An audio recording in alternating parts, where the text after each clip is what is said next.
people before we get started. It's really just a school of mostly natural farming and also higher education. A lot of the students have been here before, and we got a nice community rolling, and a lot of the past classes are on YouTube under the Institute of Natural Farming. So if you're interested in any of the other subjects, you guys can tune into that. And yeah, come on in. Let's fill in. We'll just get started with who showed up so far. And you know, it's pretty interesting how each class kind of gathers a different group of people. But I'm going to go through today. We're going to be doing a Nayabingy drum workshop following this presentation of just the basics really of Rastafari and what Rastafari is, and who Rastafari is, what the movement is from the anciency to the modern. So we're going to just spend about an hour to go through that, and then we're going to bring Jah Angelo up here to go through the Nayabingy drum workshop. And the Nayabingy drumming is it's a certain style and rhythm of drumming, and it's a metaphysical tool of spiritual enlightenment. So all the procession of the drums and the shakers and the roles that we play in making that esoteric metaphysical vibration happen is very essential and really a good feeling that you can you know, charge your inner battery with and give praises to creation and our Divine Mother and Father and all that good stuff. So you guys ready to get started? Yeah. All right, we're just gonna let it flow. I did have about 3 or 4 more people on the list, but we gotta be on time. Okay, I'm gonna really just start this out and kind of get you guys just kind of familiar with what the material we're about to dive into. And I came across this, brethren. I want you guys to watch this. This does a really good interpretation of what we're going to dive into today. So check it out.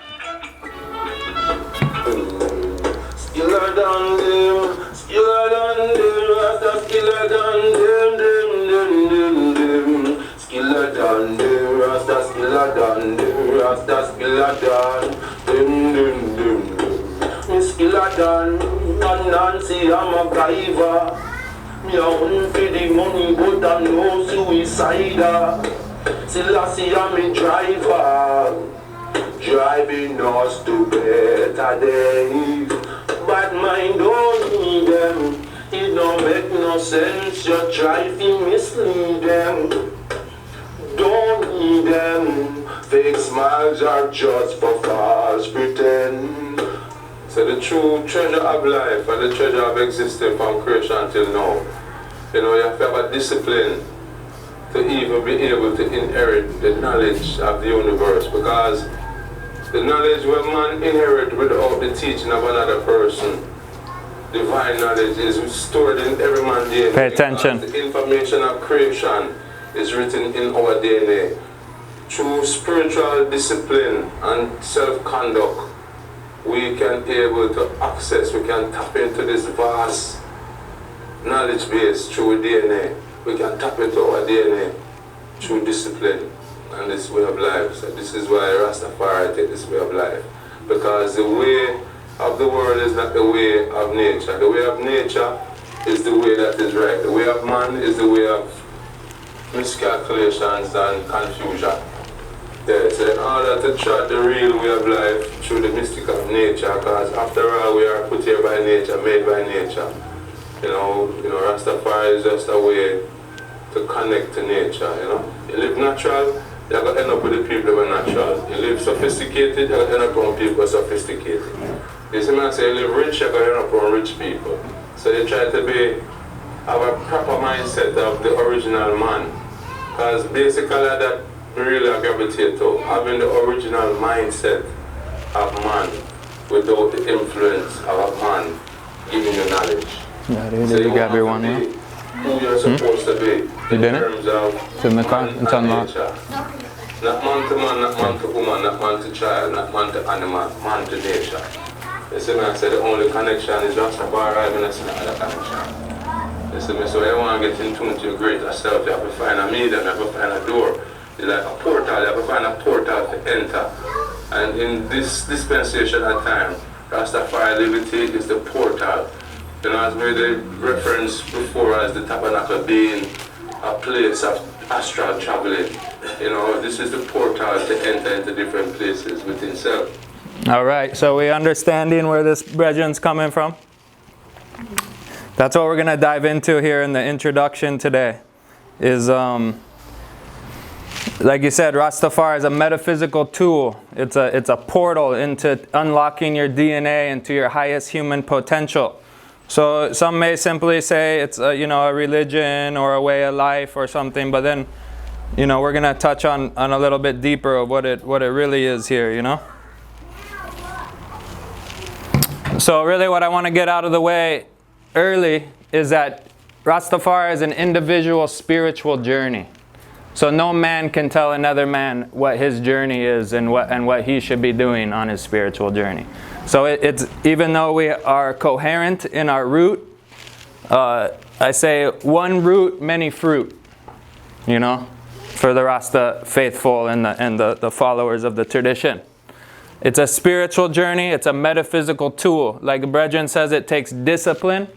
And that's where the Nyahbingi harps and the drumming, the prayer, the fasting, the good food and cannabis and all these different lifestyle things that we're going to go over towards the end here really come into play. So we're going to tap into the powers of earth, to the powers of God. Remember in this school and in this class we interchange nature and God easily.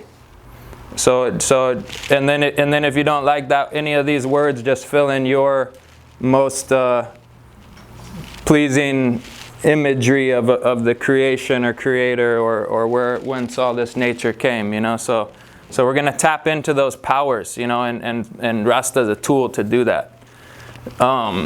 Like I said, if any individual Rasta taught this class, it would come out different from their mouth. And that's one thing that we love about Rastafari, is that there's not just one doctrination that you have to follow. There's no brainwashing.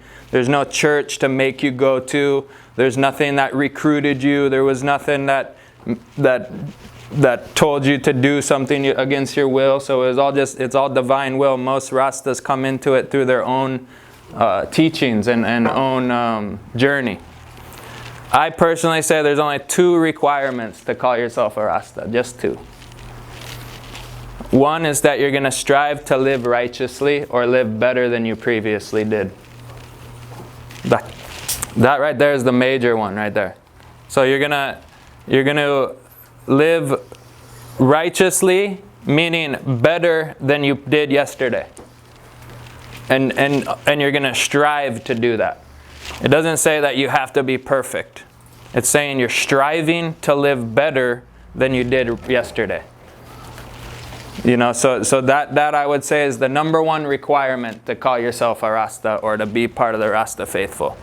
Number 2, that all Rastas share, no matter some Rastas eat meat, some don't smoke herbs, some don't have dreads, some do have dreads. But number 1 thing that they all have in common is they have reverence for this man. This man, Haile Selassie I, AKA Ras Tafari. And then that's where the name comes from, is his name, and we're going to get into that later. And Ras Tafari was a man who walked on the planet Earth, and we're going to talk about him in a minute. He also adorns my chest here. He's the Institute name. So one thing that all people that say, I'm a Rasta man, I'm a Rastafarian, I'm Rastafari, however they pronounce or proclaim, they have these 2 things in common. They're striving to live better than they did previously, and they have reverence for His Imperial Majesty. Another thing that's key about Rastafari, it's a Christ consciousness. And that we're striving for Christ consciousness, and we're moving away from Babylon, which is an overall term for the system, the oppressive system that we live in. So that could be anything from police to taxes to, even to false authority in your household, to anybody trying to control you. You know, Babylon's an overreaching idea And I know a lot of this stuff, all you guys already know. But just keep in mind too, we're filming this and we're going to broadcast it to the world. So when I talk, I'm not just talking to you guys, I'm talking to a wider audience. So just kind of bear with me too. And anytime you have a question, go ahead and throw up your arm or just speak out. And we could even turn it into a reasoning where if you got some input, we can go with it, and I'll try to keep it flowing. But I also want to iterate that there's levels to this vibration. So there's an exoteric Rastafari. Bob Marley, you see him with the dreadlocks. You see the brethren with the red, yellow, green, the dreadlocks and the beard. Hey, there's a Rasta man. That's exoteric. It's on the outside. But there's also an esoteric teaching of Rastafari that you get once you become an initiate. And that's the esoterics of Rastafari. The hidden, or the only revealed to a few. Once you're in there, then you start getting the downloads of the esoteric knowledge. Remember what Brethren said when we opened up? It's written in your DNA, he said. He said, what kind of teachings can you get that man didn't give you? Does that make any sense to anybody? I always post on my thing every once in a while just to remind people, have you had an original thought today? Have you had your own thought today? Not that you saw on Facebook or Instagram, or that the news or radio told you, or the song that you listened to on the way here told you, but your own original thought from within here. Have you? Because most of us don't have many of them until you start meditating, tapping in, having quiet time, being in nature, swimming, surfing, and doing these things with God, with nature, that you start tapping into original thought. And how Brethren opened it up, it's in our DNA. There's original teachings in our DNA. So, yeah. So, one root, many fruit, many aspects and interpretations.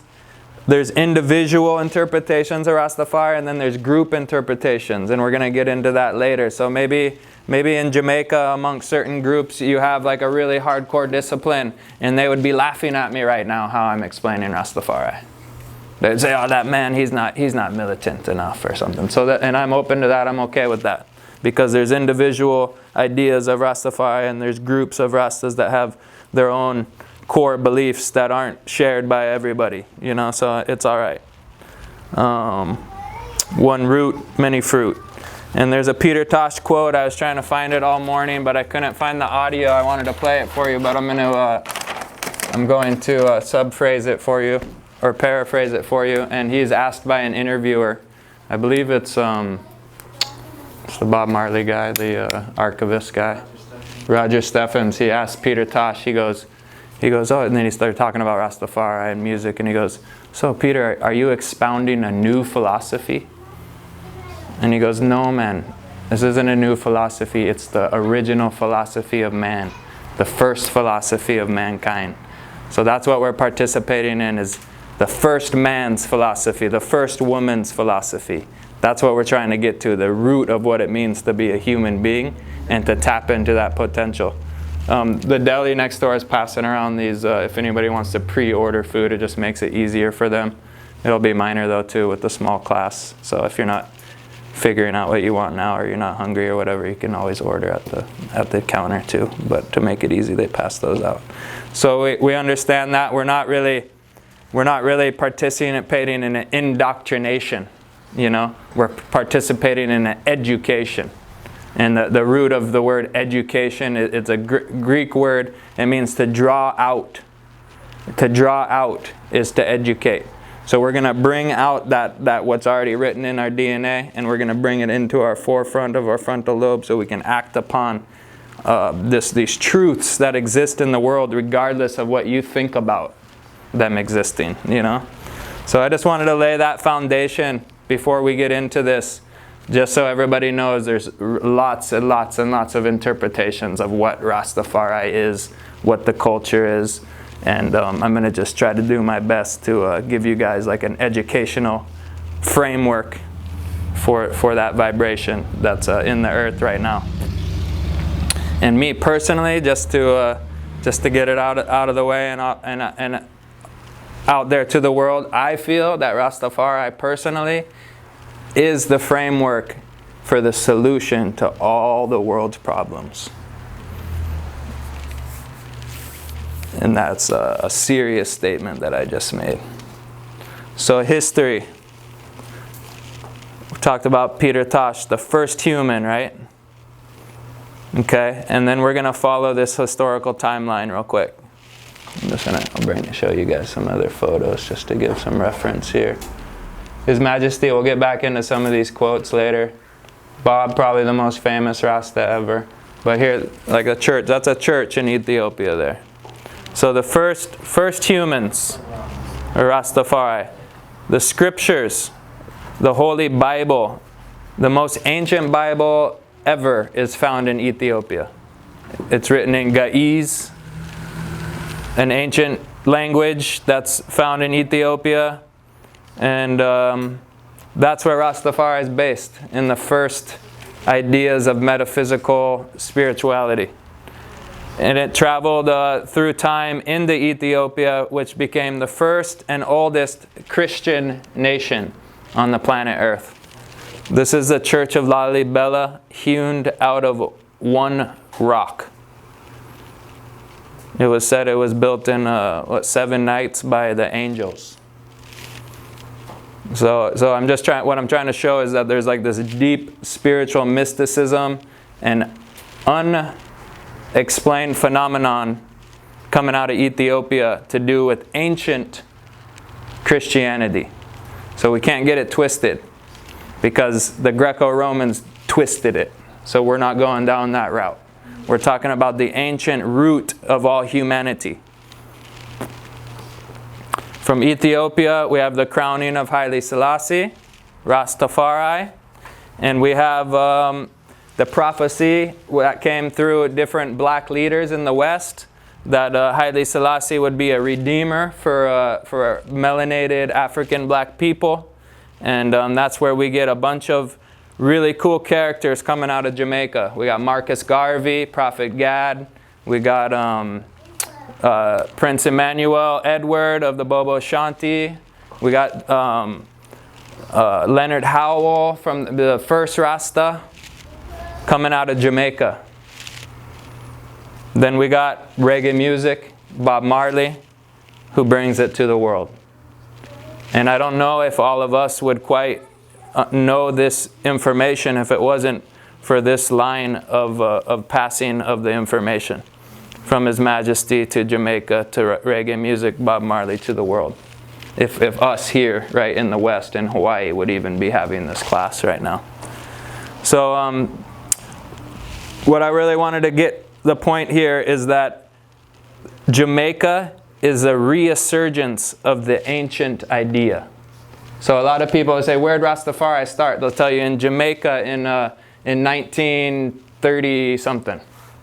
But what I want you guys to understand here today is that Rastafari didn't start in Jamaica. It started when the first human appeared on the planet Earth. That's when Rastafari started. The concept of. Okay, so now we're going to get into the little nitty-gritty of this history here. Peter Tosh and Bob Marley, the most famous Rastas. Check out Peter, man, the stepping razor. I love that guy. But here's Leonard Howell. Leonard Howell, he's known as the Gong. He is known as the first Rasta.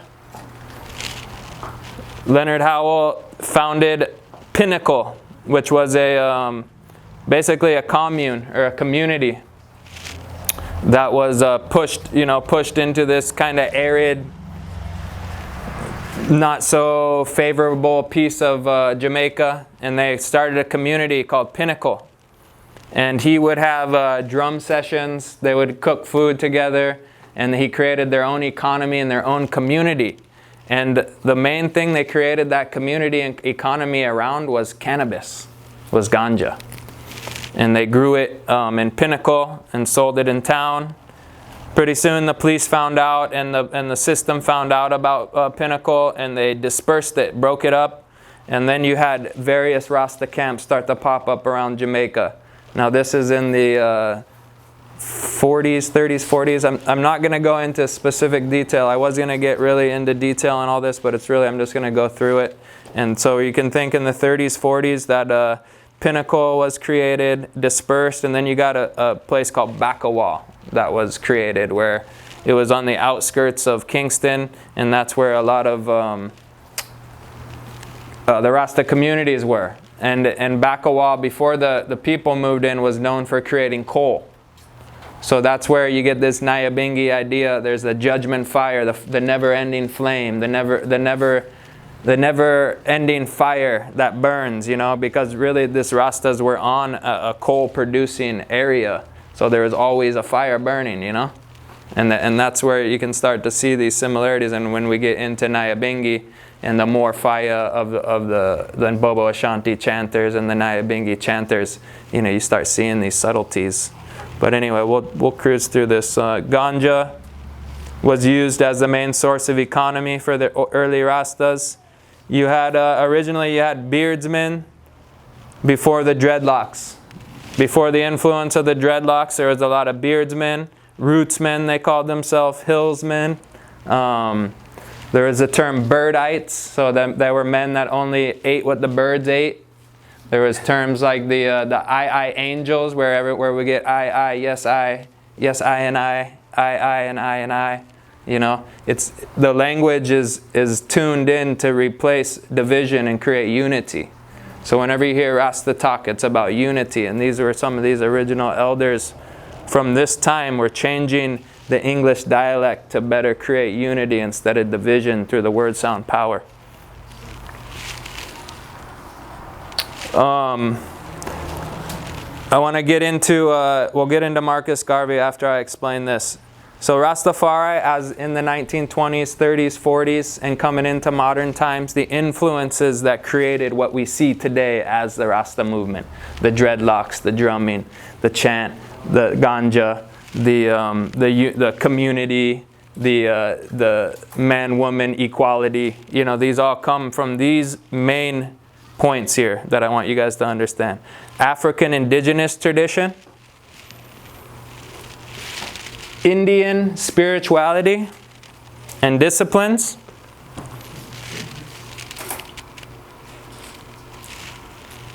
freedom, rebellion movements, reggae music, Judeo-Christianity as in original Christianity, and then, like I said, freedom and rebellion movements. The Black Power movements of the 60s, Marcus Garvey, Black Identity.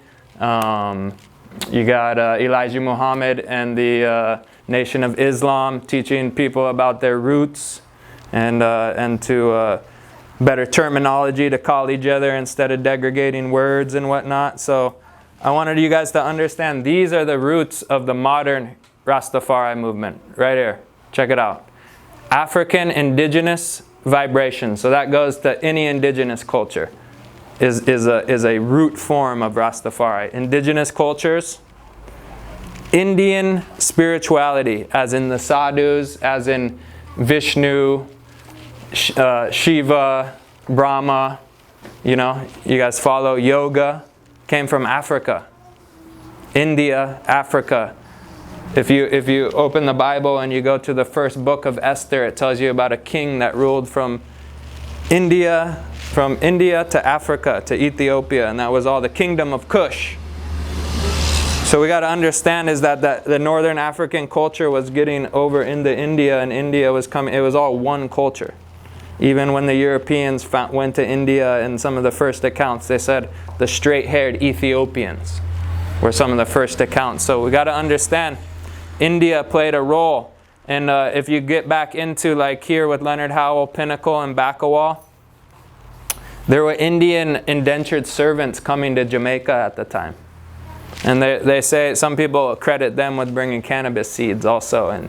And they would blaze their chillum and they would praise their gods. And they would shout their gods' names. And they would drum and have fire, you know, because these are ancient Indian traditions. They had dreadlocks. Does it sound familiar? A little bit? So that's the root Any questions about that? That's just a brief history of what brings us to today. Is there any questions about that? No questions? Okay, well then there's Marcus Garvey, because he's really important. We can't leave out Marcus. Because Marcus, in one of his famous speeches, he basically, I want to say he prophesies, but he proclaims to look to the east, look to Ethiopia, for there's going to be a crowning of a black king, of an African king. And you know, as basically lost children of Israel or African slaves in the West, however you want to look at it, that your time of redemption is here and now.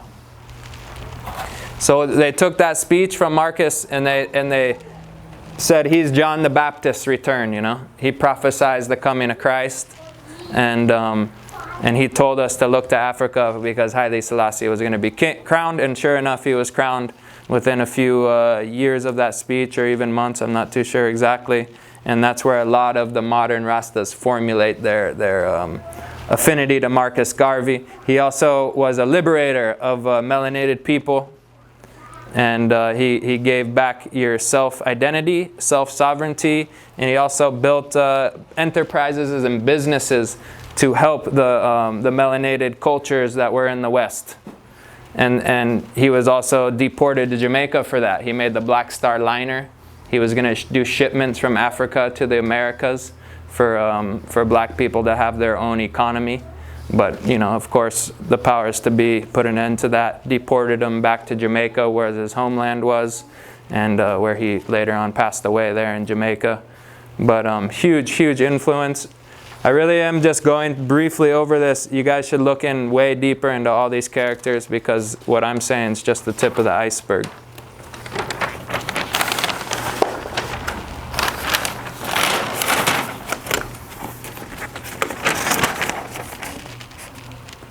All right, we're going to get into the nitty-gritty of this man here. Who is Haile Selassie I? Otherwise known as and born as Tafari Makonnen. Later, he got the title Ras, which is an Ethiopian word meaning head or regent, almost like a prince, but just like the head. But it's also a word also that means your head, like your actual head or your crown. So the Ras is like oh, you don't have your head, you're not a Ras, you know. So there's like these kind of esoteric things that go with these words too, you know. So Rastafari, that was his name also, right? But later on, when he was crowned in 1930, he was crowned Emperor of Ethiopia, and he took on the name Haile Selassie I. All right? Haile Selassie I means power and might of the Trinity. So if anybody's versed in Christian in lore or words or anything, this right here is pretty important. The Trinity is the esoterically, metaphysically, that's what creates creation, the Trinity, and is the outcome of creation. You know, man, woman, and child. So many things come in the threes. But his name literally means might and power of the Trinity. When he was born, he was Rastafari is the head to be revered, or the head, Ras Tafari, the head to be revered or to be feared or to be respected was his name. So names have meanings, words have meanings. We got to pay attention to these things. So I'm just going to go quickly over the exoteric of who this man was, because the esoterics take too long and it's like more of a feeling to overstand, you know what I mean? So you guys can check it out later on for the esoteric downloads. But exoterically, he was the Emperor of Ethiopia from 1930 to 1979. He was born in 1892. He was the founder of the League of Nations, which later was dismantled and became the United Nations, which is actually a very corrupt and evil organization. But the original idea of it was to have dialogue between nations so we could figure out and create a world peace. This man created more peace treaties than any other leader to ever step foot on this planet Earth. So he was a man of peace, and he always tried to figure out through diplomacy how to solve situations. He was also named and proclaimed the head of the Ethiopian Orthodox Church, arguably the oldest Christian church on the planet Earth. He was the 225th king in the Solomonic dynasty, a direct root of King David, and a direct product of the Solomon and Sheba union. So you could also read about that in the book called the Kebra Nagast, and it talks about Solomon and Sheba. It was a book of the Bible that's not in your common Bible, but it talks about them having a union. So it's the Queen Candace, or the Queen of Sheba, which was Ethiopia, and he goes up north to meet King Solomon, who we all know as the King of Israel. At the time was said to be the wisest man in all the world and the most powerful man. And Solomon, Shaloma, basically means the peace bringer or the peacekeeper. So we know these things too. We got to study the etymology of the words, you know. And then we got the Coronation Day. So Coronation Day, 1930, is going to change the face of the planet Earth from what it was prior to 1930. Coronation Day, His Majesty gets crowned Emperor of Ethiopia, and he also gets these titles: King of Kings, Lord of Lords, Conquering Lion of the tribe of Judah, Elect of God, Light of this world, Defender of the Faith, as well as some other titles. And these are official titles recognized by the world. We gotta understand these things aren't just, maybe today we think these things are just like words and like, oh, that guy put that pin on and got a title, because that's how they do it these days. Babylon stole all these ceremonies and rituals, and now they are empty shells of what they once were. But a coronation that lasted for months and months and months, you know, you have 9 priests drumming and chanting nonstop for 7 days, you know, saying Psalms of David over and over and over. Like, these weren't just crazy people that wanted to do all this show. Like, all this is metaphysical tools to get to a outcome that you want to achieve, you know. And in this case, the crowning of Superman, you know, the crowning of the Christ man on earth, the representative of King David and Solomon, who they said in the scripture would return to redeem us all. And, so, and again, I'm not going to get carried away with the esoterics, but we got to understand the importance of this coronation. One thing that I wanted to show you was this is a National Geographic from 1930. This is the actual copy from 1930 right here. I own this one. This is the first ever published colored photos on the planet Earth. And you know what they were of? The first ever published colored photos on the planet Earth. This is what they were.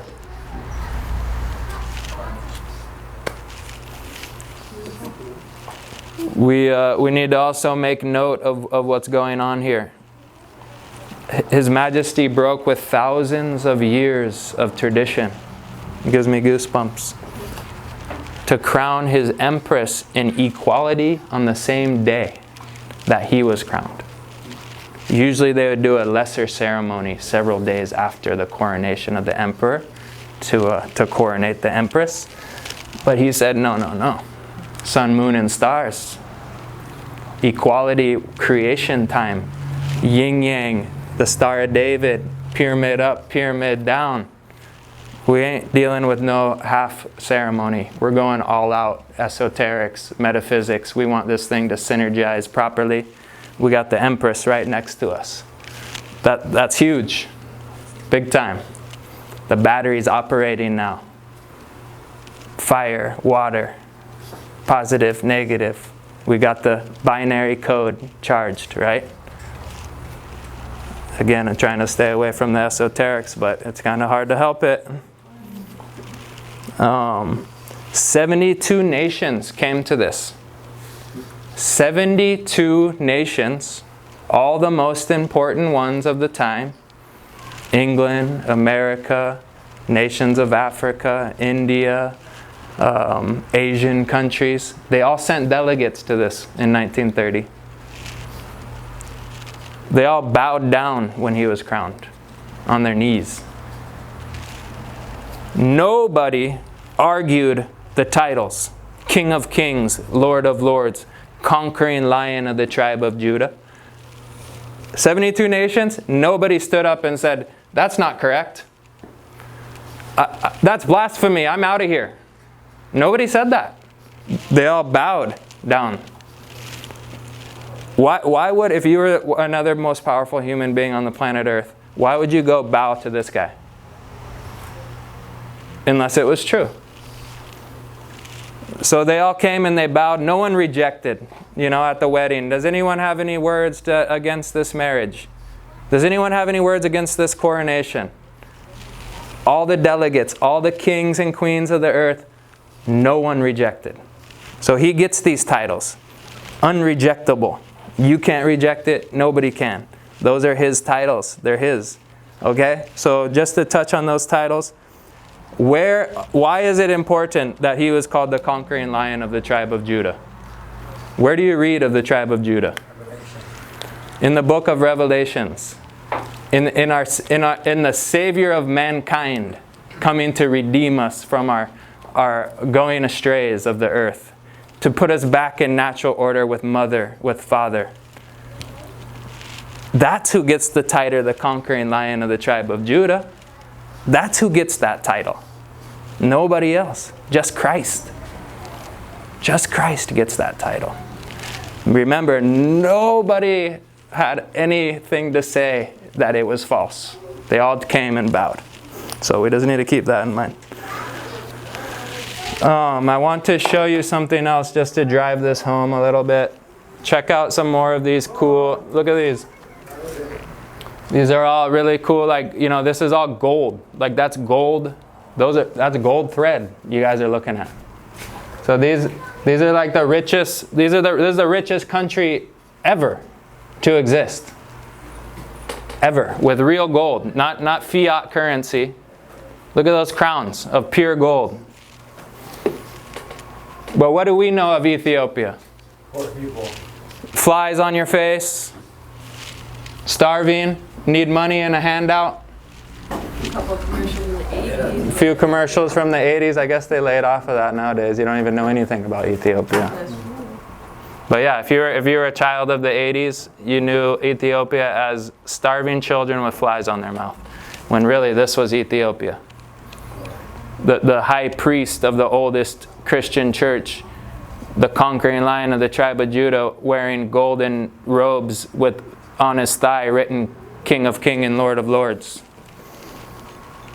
Okay, I'm trying not to get carried away, but check out these, check it out, lion manes on his shoulders. Those are lion's manes. That's not synthetic fluff. That's lion's manes. These are studded in real copper, real gold, real jewels.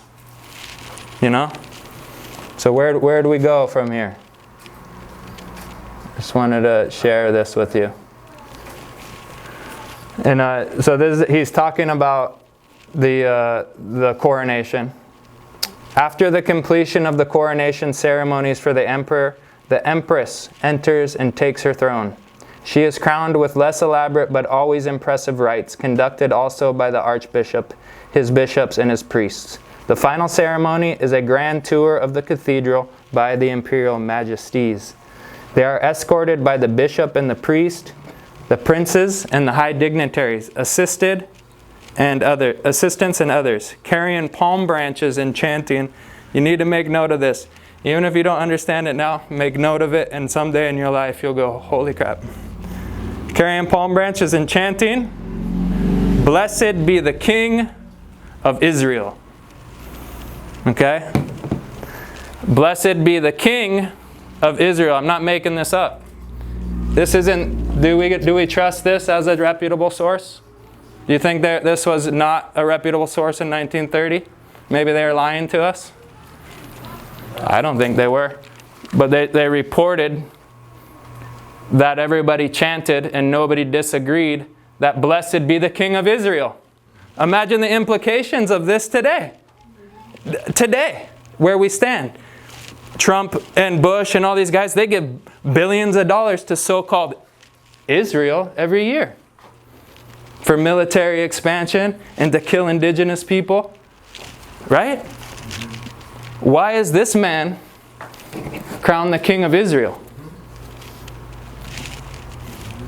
I could tell you, but you could also think about it a little bit. Okay, so anyway, trying not to get deep in the esoterics, but here we go. His Majesty is super important. He had several speeches. This is a book right here. All of His Majesty's speeches are in, not all of them, but some of them are in the select speeches. And I just really like to share his quotes. Two of them that I want to share right now is this one. And this one, it starts out earlier with talking about where are we to look for questions that have never been asked, to situations we've never had before us. It kind of sounds like today. You know, all these quotes harken back to today. You know, where are we to look for answers to questions we've never asked, you know? By the end of this speech, he says this: we must become bigger than we have been, more courageous, greater in spirit, larger in outlook. We must become members of a new race, overcoming petty prejudice, owing our ultimate allegiance not to nations, but to the fellow men and women within the human community. If that doesn't sound Christly to you, I'm not sure what would, because he's saying that we got to, with these questions that we've never been asked, these problems that we're faced with that we've never had to answer, how do we do it? Well, we got to become members of a new race. We got to be more courageous, greater in spirit, larger in outlook than we've ever been. So that's the message for today, for the youth of today. You know. Also to do with our school, I always like to share the quote. Haile Selassie says, "Agriculture is a sacred task and chief amongst occupations of men." Agriculture is a sacred task. That means holy, spiritual. You know, so when you're doing yoga or praying or whatever you do for spiritual enlightenment, agriculture, digging, planting, working in the nursery is a sacred, a spiritual, holy task. His Majesty said that. He said that it's a chief occupation. Who's the chief? He's the top. The top occupation amongst men, agriculture. Super important, yeah? So I like to share those quotes. And just to kind of seal this up, I'll probably go through this, and then I'm going to show a couple videos, and then we could either break for lunch or go right into the drum workshop, just depending on how people feel. Kind of breezing through this quicker than I thought. But Rastafari, there's a quote in the scripture, it says, "In my house there are many mansions." And the Rastas interpret that as different houses of Rastafari. So like I said in the beginning, one root, many fruit, right? So I'm just going to go over with you too, getting back to the exoteric information of what is Rastafari movement. I'm going to go over a few of these more popular mansions. They call them mansions or houses of Rastafari. And you'll recognize some of these characters, like the great Sizzla Kalonji, Miguel Collins, one of my favorite reggae artists ever. Best, top grade, highest grade reggae artist. And he was a member of the Bobo Ashanti. This is the Bobo Ashanti tribe with their leader, Prince Emmanuel. The Bobo Ashanti say Emmanuel is God. If you ask Emmanuel, who is God? He said, did you look in the mirror? You know? So we gotta realize, like, everything I'm telling you today, kind of just let it marinate in your mind and just feel these ancient vibrations. The Nyahbingi house, which we're gonna get into today, the Nyahbingi drumming, the Nyahbingi tabernacle, the 1-2 order, the heartbeat order. You know? This is Ras Michael, who Angelo is gonna talk a lot more about when we do the workshop. And Ras Michael is basically the ambassador of the Nyahbingi movement, especially in America. So we got the Nyahbingi Rastas. Nyahbingi Rastas love to play the Nyahbingi drum. The Bobo Ashantis also do Nyahbingi drumming. But the Nyahbingi Rastas are most known for their chanting, their drumming, their Ital food, their family vibration, their community vibration. All Rastas are known for that. Long live Prophet Gad. Prophet Gad was the head and founder of perhaps the most lenient of the mansions of Rastafari, the 12 tribes, of which Bob Marley was once a member. And lots of famous reggae artists are members of the 12 tribes. And the 12 tribes is definitely by far the most lenient. What I mean by that is the dreadlocks aren't really required, like you can see here. The strictness of diet isn't really required. There's a lot of what they say bald heads, or just regular looking people that are Rastas that attribute themselves or prescribe to the 12 tribes. And this is Prophet Gad. And so you can see when this was all bubbling up during that pinnacle Bakawal and right after that era, that's when all these leaders of the Rasta movement came into being, you know, during the 50s and 60s. And then you got up into the modern movement with reggae music. Reggae music basically is like the gospel. It's what it was the you know how like someone might go door to door for a religion or for a religious idea, or someone might have a church. Well, Rastafari had reggae music, was the only way it was spread. Again, no one ever forced anyone to be a Rasta. It doesn't work that way. So through the reggae music, we have what would be the largest group of Rastas on the planet Earth, which is generically called the universal or the non-denominational Rasta. And that's like what you'll see most of the time. Most of the Rastas in Hawaii, California, would be attributed to a Bob Marley or a Midnight Von Benjamin, Chronics. You know, these kind of people that don't really prescribe to one group per se of these older groups of Rastas, but they understand all of them, and they're trodden more in a modern time.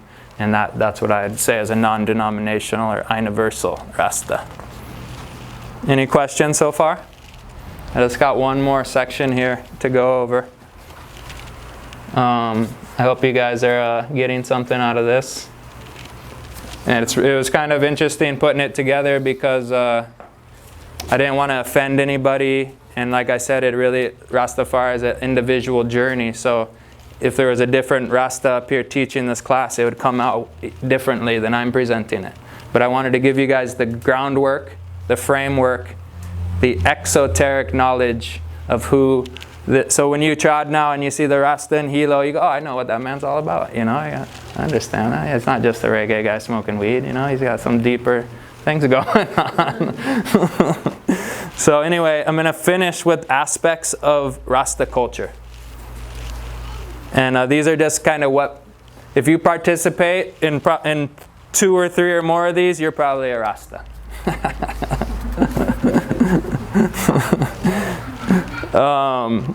Reggae music is part of Rasta culture. The root of that could be called Nyahbingy drumming, which we're going to go over in the workshop today. The 1-2 order, the heartbeat. These are the Nyahbingy drums. Jah Angelo is going to break these down in detail and I'll save that for him to do when we go over the drum workshop. But this is an example of the Nyahbingi drums. Check out the different sizes, the shapes. These are Nyahbingi drums in particular, where you got djembes, you got doumbeks, and all these different drums. These are Nyahbingi drums. You've got the cannabis culture, the ganja culture, the hashish culture, the roots man burning his ganja and meditating culture. Cannabis. We take from the scripture, its leaves and buds will be for the healing of the nations. So all Rastaman believe that this plant right here, when consumed, will heal everyone. Whatever your ailment may be. Indigestion, mental, physical, the healing of the nations. Some more healing of the nations. We believe as Rastas, agriculture is crucial. Like I said, His Majesty said, a chief amongst occupations. Agriculture, there's just a little clip, you know. The school's known for natural farming, so we always got to throw that into the teachings. Natural farming. You got your, polyculture going on here. Your environment of health. You got to come to a natural farming class though to get that download. Or go check it out on YouTube. Just more, inspiration of agriculture. Rasta teaches us we need to return to indigenous ways. So if you're in Hawaii, who knew how to live on this piece of earth? The Hawaiians did. The indigenous ways. So if we're not in Africa or in Jamaica, we're in Hawaii, well, we need to turn to the indigenous ways. That's Rasta. This is Rastafari, Ahupua'a system. Ital food. Ital food. Ital is an abbreviation or a term that's just simply natural. Natural. Pure. Life-supporting. So Rasta likes his things Ital, So Ital food, hopefully real strict Ital food came from your yard. Real strict Ital food may be devoid of salt and heavy on the herbs and spices, But then there's variations of Ital too. Vegan can be considered Ital, just devoid of animal flesh and animal secretions and whatnot. So Ital food, really important part of the Rasta lifestyle. And again, it all varies. Like you could still be a Rasta. Hopefully you're not eating pork and calling yourself a Rasta. Hopefully. But still, you still could. There's no one that says you can't,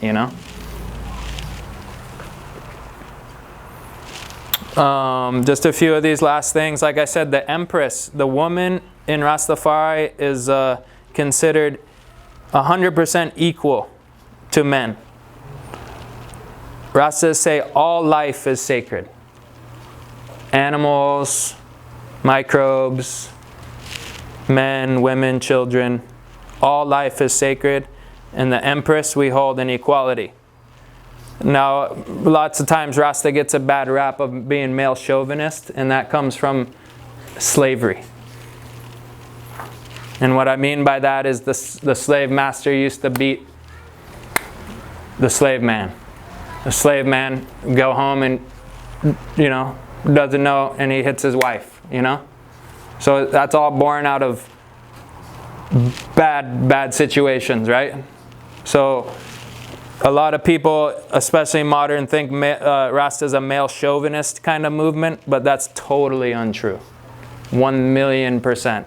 Not saying that there's weirdo male chauvinist dudes that look like Rastas, sure. But that's not part of the culture or anything, and it's lots of times gets misunderstood as being part of the culture. His Majesty is who we look to as the prime example. His Majesty crowned women and men equal, top pinnacle, battery operating. Can't do anything without it, And what we mean by that, it's not just a belief. We're talking about deep science and alchemy, the alchemy of the earth. If you get into alchemy, you understand all things have a male and female aspect to them. Every plant, every word, every sound has everything, a table. That's why in Spanish it ends with an O or an A, because it's male and female connotation towards that object or that thing or that animal. And what we're talking about is alchemy, is ancient alchemy, just the science of nature and nothing else. Not the science of man, the science of nature, of God. So that's what we want to live in accordance with as Rastas. We just want to be in accordance with the alchemy of nature, not outside of that. Remember when I opened this up, it was the brethren was talking about you're tapping into the potential of nature. You know, we're unlocking our DNA, and you can't do that if you violate nature. If you violate natural law, alchemy, you're not going to get the outcome. Of course you can. That's what the thing about nature is, you can be as evil as you want in nature. Why do you think these people destroy nature? Why do you think they do all this kind of crazy stuff?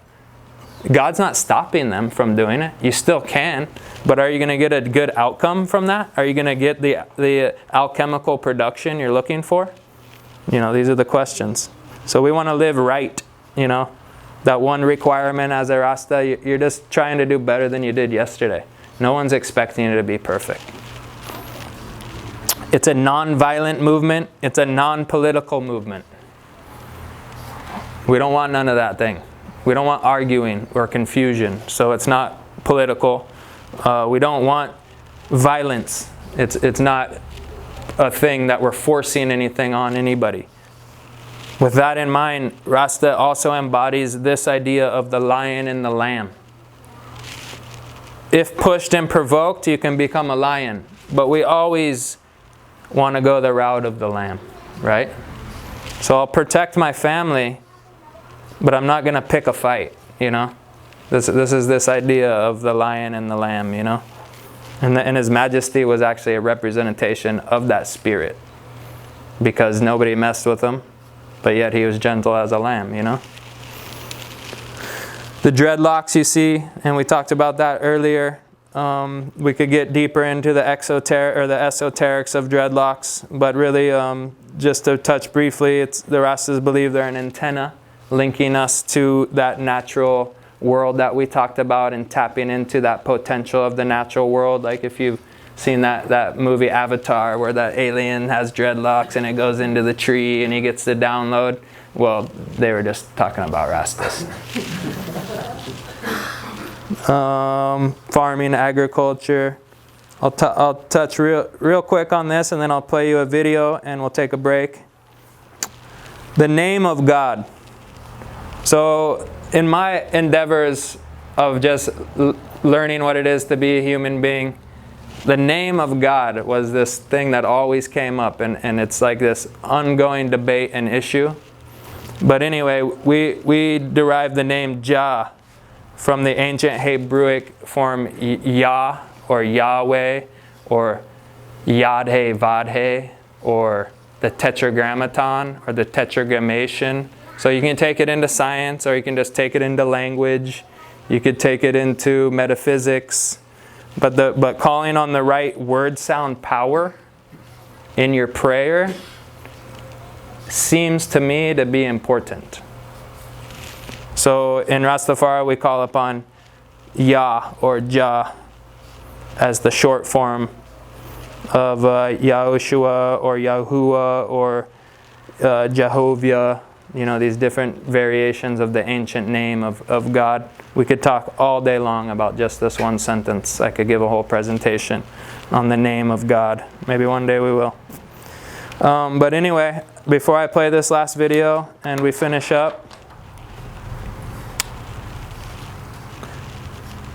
one of my top ambassadors of the culture and recently passed away and turned into angelic form would be Von Benjamin.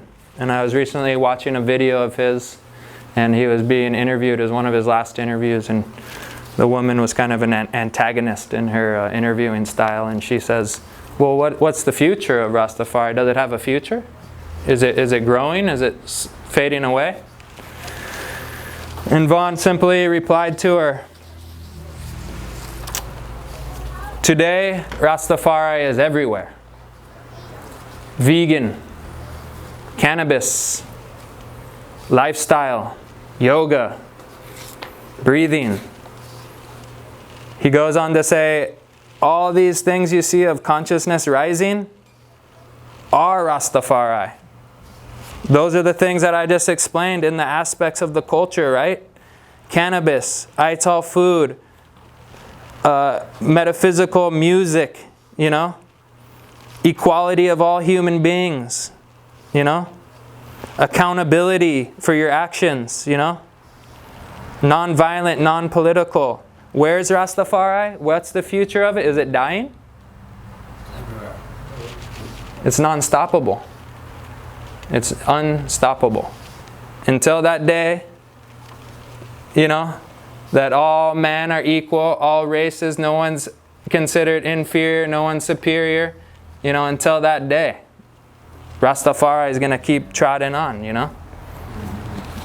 And that's the spirit, you know what I mean? So, yeah, man, that's the vibes. That's Rastafari. And I'm going to play this video for you right here. Who is Rastafari? Okay, I better pull this one up.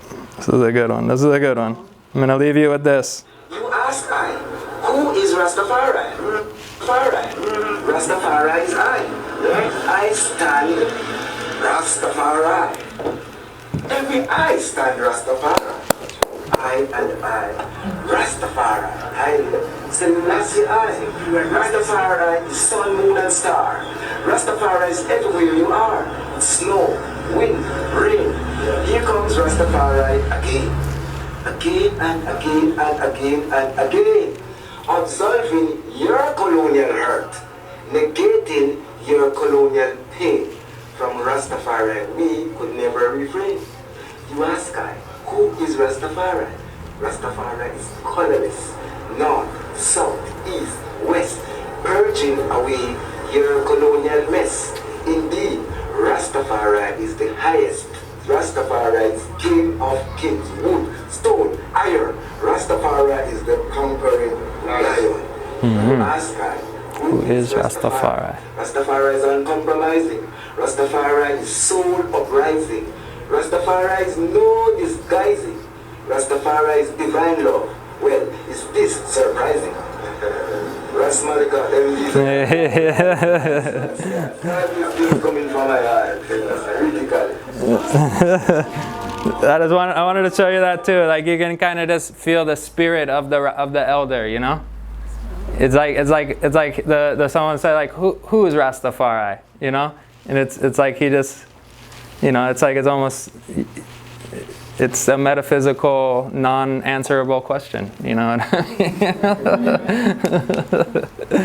So yeah, that's why I just really wanted to drive that home. That you know, that it's an inborn concept, an inborn precept. Got a little bit more time, just real fast before break. I want to show this one other video just to kind of leave it with some visuals for you guys. And another, I was going to play this at the beginning of the class, but I'll play it here at the end.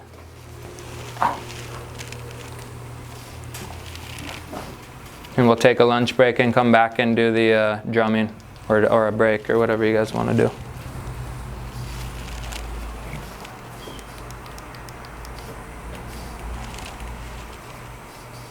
This is the story of roots reggae music.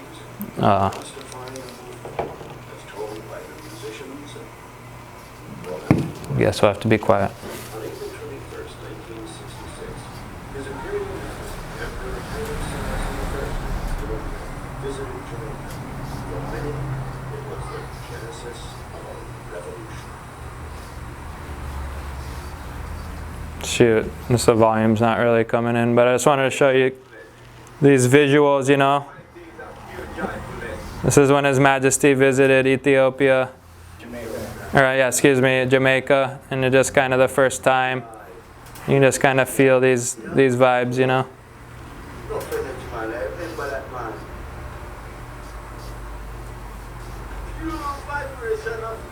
But yeah, the volume's not really going to work for this video, it seems. But I just kind of wanted to show you some of these kind of, you know, they just go through the history. I wish it came in for you, but this is a good film, actually. That's how we'll leave it. You guys could watch this film on your own accord at some point if you wanted to write it down or remember. It's called Holding On to Jah.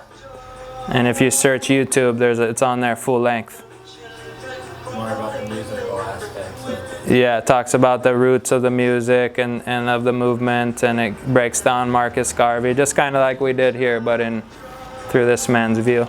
But anyway, I'm just going to leave you with that and give thanks for tuning in. We're going to take a little break, probably, you know, just if people are hungry, get some food. There's also food right here that we need to eat, bananas and some snacks and stuff, and talk story. And we'll meet back here in 15, 20, however long it takes. And then we're going to do the drum workshop. So give thanks, everyone, for tuning in. Respect.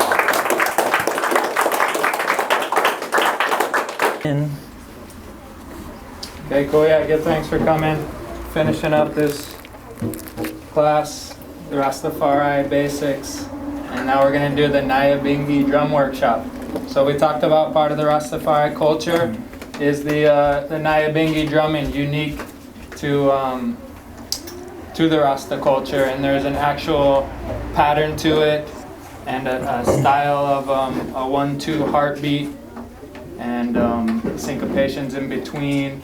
It's a really cool thing. But Angelo here is we're honored to have him as a guest, and he's going to explain to you guys more of the basics and the background of Nyahbingi drumming. And he's actually a direct disciple of Ras Michael, who we talked about being the leader of the Nyahbingi drum movement in basically in the West in America and coming from Jamaica. So yeah, a round of applause for Jah Angelo.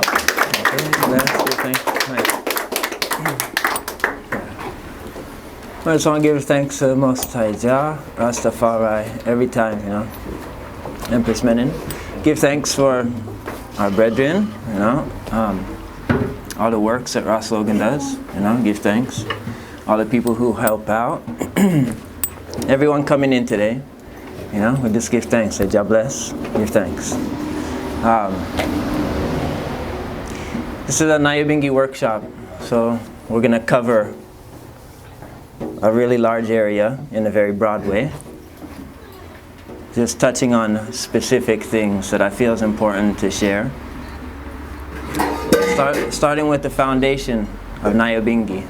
So just raise your hand if you heard this word Nyahbingi. Raise your hand if you heard that.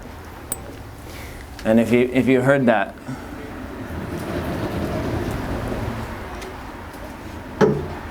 does anybody know what that means? Anybody have for those who know? Well, brethren, the next brethren knows. Nyahbingi, if you're a Rasta, a man or a woman, a child, you know what Nyahbingi is. And it's represented in a lot of things. So, one of the nicest examples that I've ever heard of it is righteous vibration. Yeah. So just an overview today. We're going to be going over a little bit about what is Nyahbingi, and we're going to be talking about the drums and what they represent. Then the talk is over because it's about our experience. So we're going to be doing that. We're going to be drumming, chanting. You're going to learn about those things. You're also going to learn about the parallels between Rastafari culture, Nyahbingi, and yoga.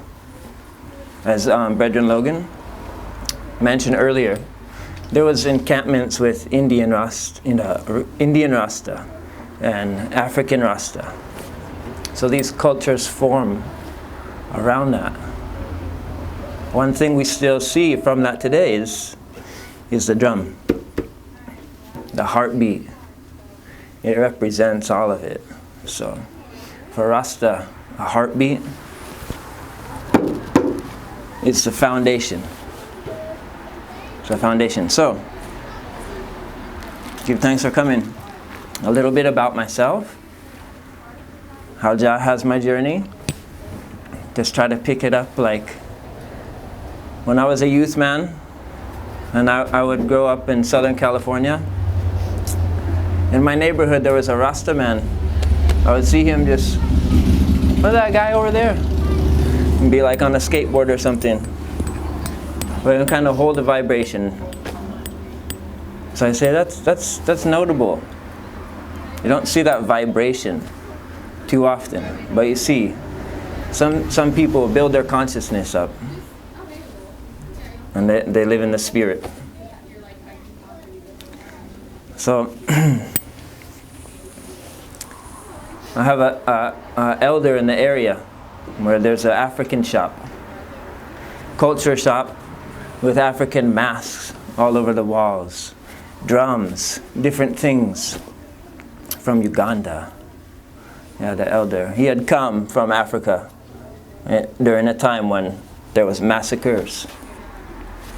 So he came to the States and he opened an African shop. He began selling bracelets and different things that he could build his business, and he built up and he had a shop 10 years later. And his name is Kiro. Yeah, and Kiro, he introduced me to Ras Michael. Ras Michael is an elder from Jamaica. Excuse me. Ras Michael is the man who brought Nyahbingi from the hills into the ghettos, into the Kingston, into studios. So these drums, in a way, it's like they represent those as well. The hills is really important because the hills is not all Babylon. The hills is nature. This is where the drums are played, so indigenous again, right? Part of farming, part of life and vibration. So I met my elder Ras Michael. Began to learn a lot more about the culture by gathering on Saturdays. Yeah, we would gather on the Sabbath. Reason, Bible study, play drums. At the same time I was studying a lot of yoga. So yoga is the kind of thing where even as a Rast, I can say, no matter who you are, you can understand about yoga. Because it's just basic, right? You hear something? A long deep breath. That's your life. Without your breath, you're not living. So you want to live. Alright. So yoga has a lot of similarities, a lot of parallels.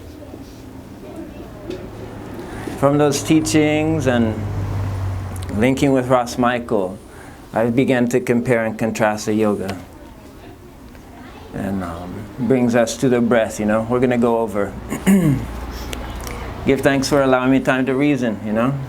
We're going to get into the physical aspects of this. But when you come with the knowledge and you put it with the experience, then it can become the wisdom. So we're taking from a foundation.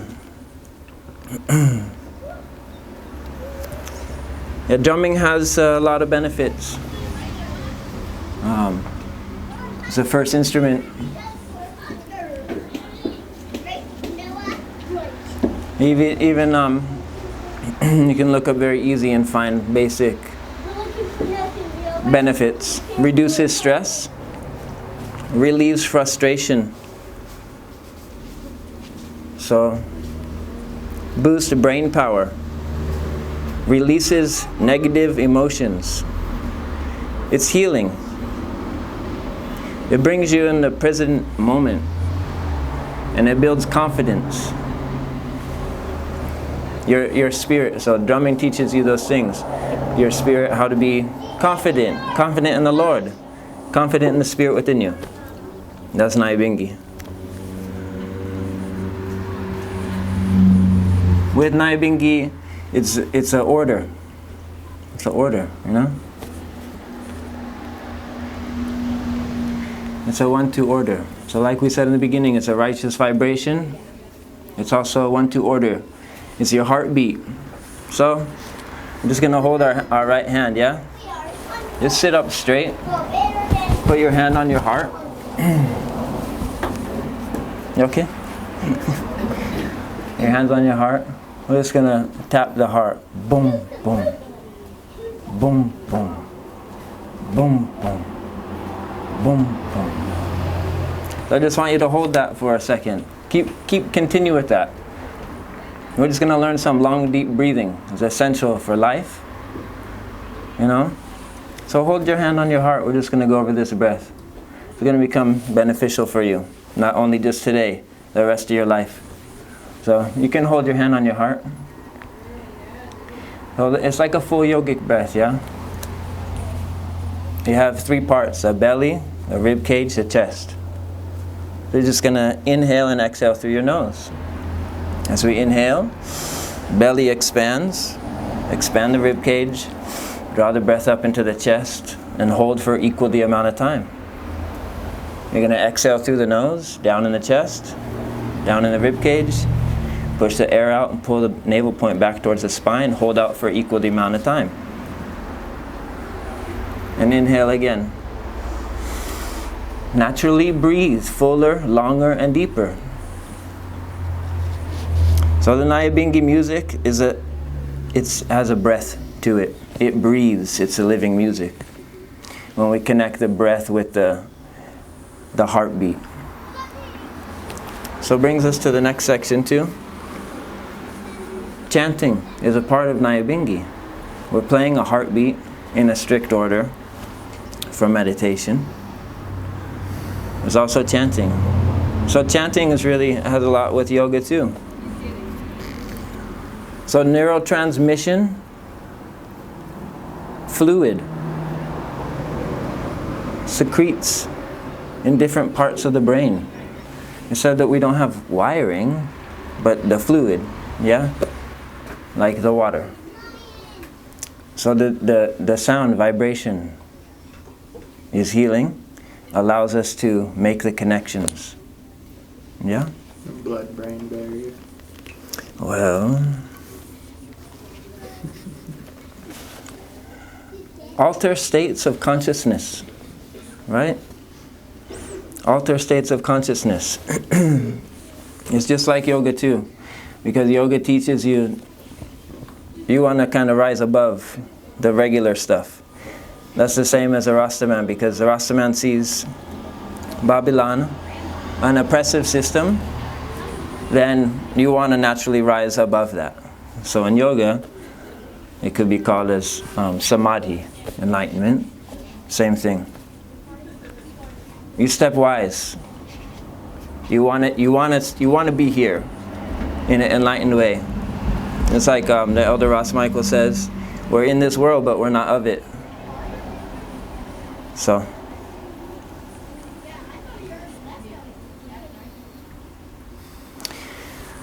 In yoga, they also have another term they call it a japa jap. It has to do with sound vibration. It has to do with mantras.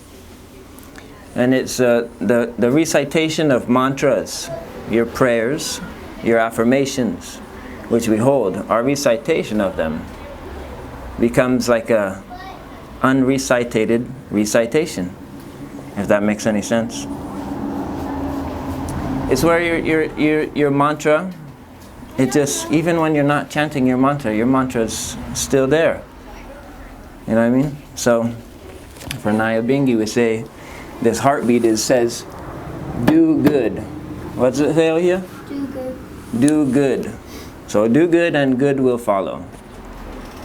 And so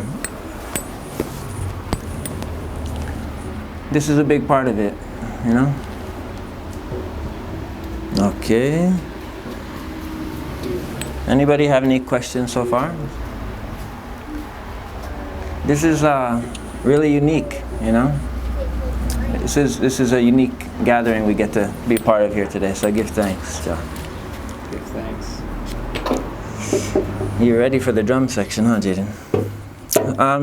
You know, today we're going to be going over the foundation of the drumming and the heartbeat.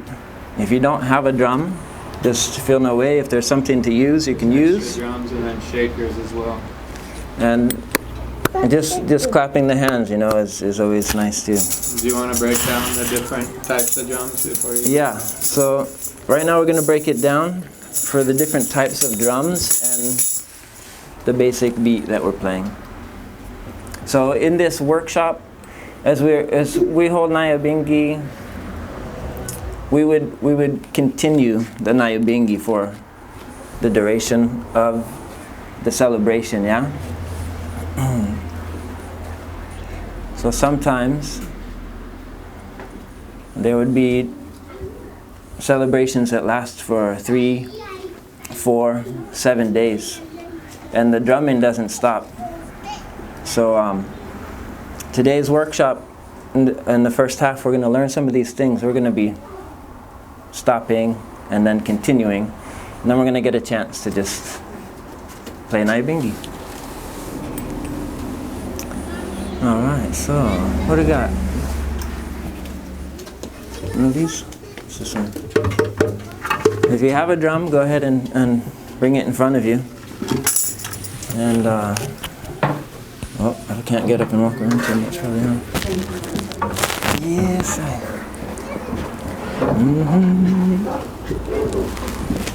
If you want to, you can a little bit.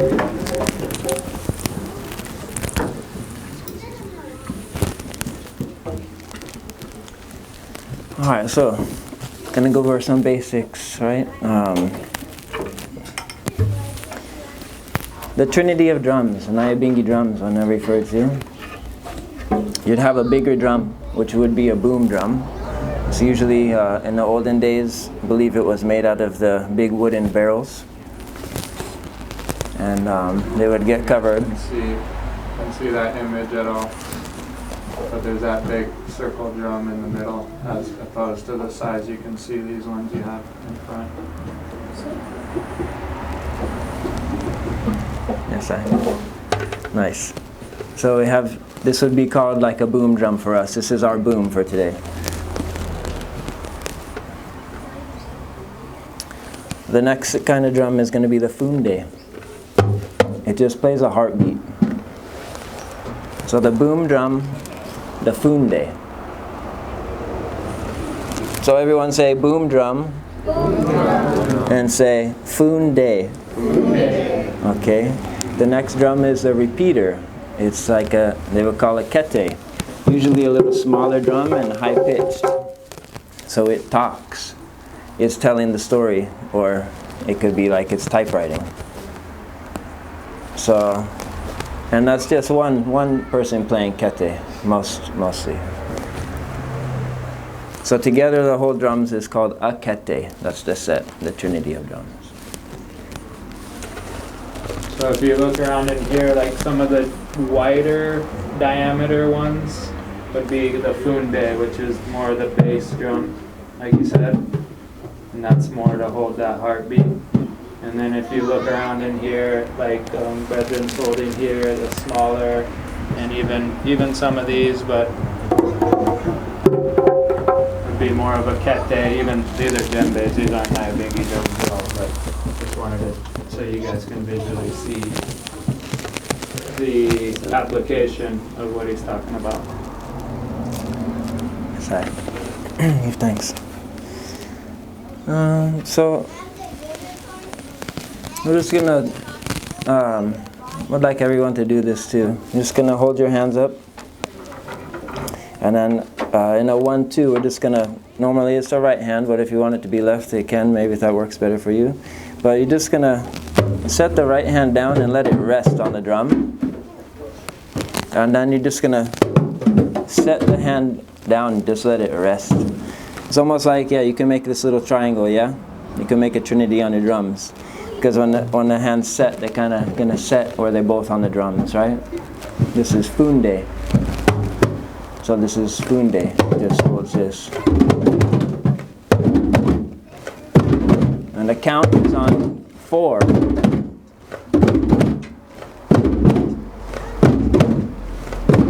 Okay, nice. So this is Funde. This is Funde, everything's based off that. Everything. That's the tradition, that's the Nyahbingi in that way. Remember he said 7 days. What would happen sometimes if someone's drumming, they want to go eat or something, and the next brethren just hit his chalice and he's ready to drum. So as that brethren is going, he's gonna stand up. I would sit down and take over, yeah. So the drumming could continue. So it's a lot of talk about drumming and little about doing it right now. So. That's the foundation. Can you pass these around? If you didn't get one of these, just go ahead and grab one out of there.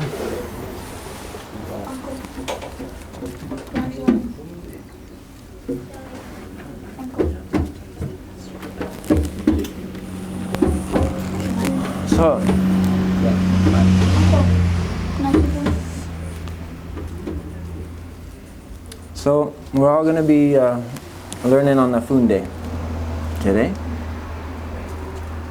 You're going to hear the boom drum. You're going to hear the kete, yeah? And today, brethren are probably going to play kete. But I want to give you some of the foundations of that too, because a lot of us here, we have our own drums. And when we go home, we're going to want to drum. Then we can take some of this too. So it's in a 1, 2, 3, 4. We're playing 1, 2, 1, 2, 1, 2, 1, 2, right? So the Funde plays a 1, 2. You're going to hear some of the kete, and you can practice more. Anybody have any questions so far? Thanks. All right, so I just pass out a little piece of artwork. Some of you guys got these. It has a speech of His Majesty's on the back too. So That's the Jah Angelo's original artwork too. some original artwork. The angels too. Check out the angels. But the Funde too and the Kete is also traditionally like the thunder, or the bass drum is actually the main thunder, with the thunder and the lightning. The lightning. It's the Kete. And like his elder Ras Michael, he loves his metal one like that, ain't that right, Ras? Yes, sir. He likes the metal. It's actually, he even travels with more of that djembe shape because he loves that. The doomba. The tinniness of it, you know? But traditionally it's the smaller cylinder shape that will give you that same kind of sound. Okay, yes, sir. Nice. So, yeah, we're just gonna get started. So. Mention of the oppressors, Yeah. Oh yeah, true. Yeah. They'll always continually, as you're perpetuating the sound of the drum to bring, equalization on earth and all oppressors of all kinds. Yeah, so in the hills in Jamaica, these would be playing and you could hear the drum from miles, you know? So it would attract people to these gatherings, like he said, could last 3, 4, 7 days. And so it really was like a conduit of like health, strength, community, and then the message within there was righteousness, equality, and like Russ Will saying, it was to burn out a lot of like that fire that's always burning I mentioned in class. It was to burn out the wrongdoing or the oppression or the colonial mindset, you know, and to restore equality and righteousness on the planet. And a lot of times the themes between the hymns are of that message, and even some direct translation of Nyahbingi is death to all oppressors, you know. So from the lightness of spiritual upliftment and battery charging to the seriousness of doing away of your oppression is taking place with this sound, you know. Yeah. To add to the fullness of the importance of this vibration, you know. Yeah. Real indigenous thing.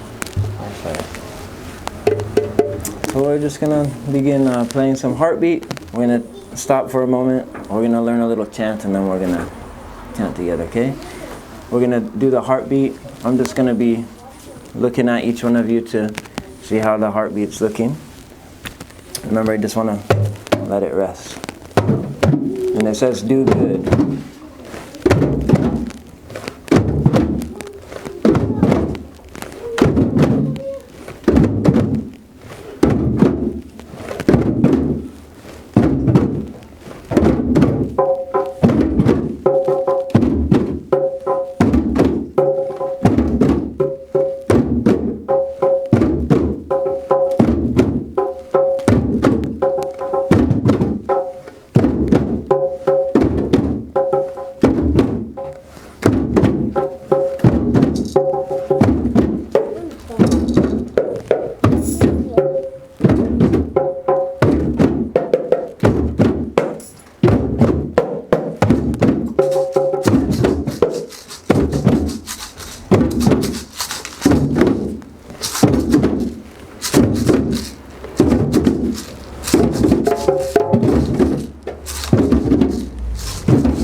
If anybody has a question about playing the heartbeat, raise your hand.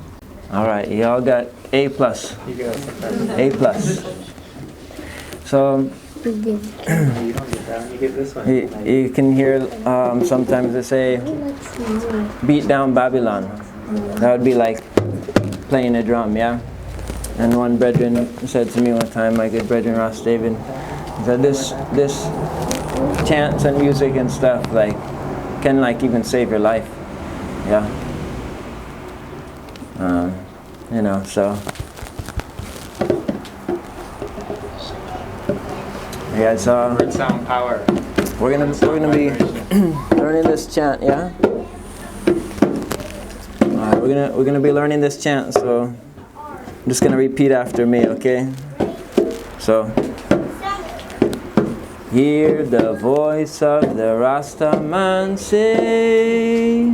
Okay, so 1, 2, 3, 4. Hear the voice of the Rasta man say. Good. Babylon, your throne gone down, gone down. Babylon, your throne gone down. Okay.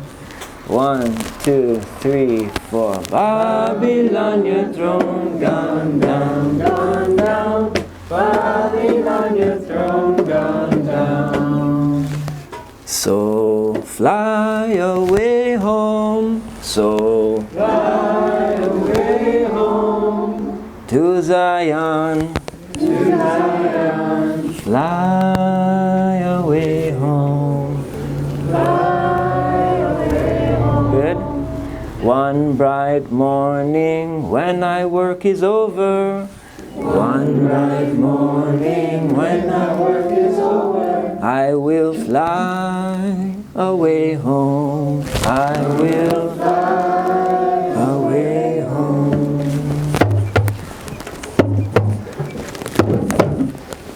Jah Rastafari.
hear the voice of the Rasta man sing.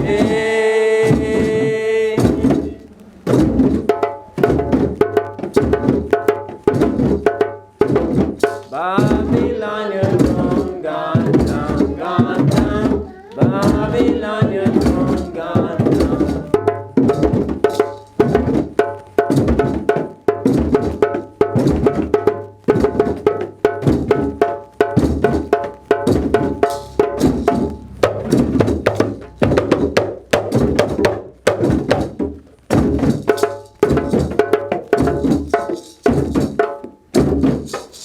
Hear the angel with the seven seals.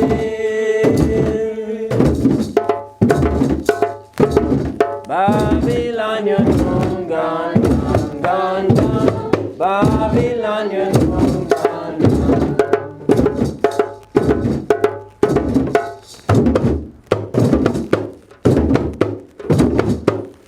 Fly away home to Zion, fly away home.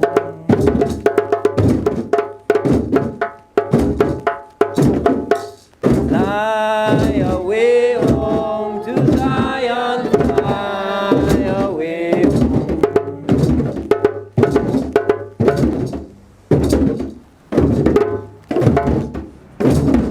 One bright morning when my work is over, fly away home.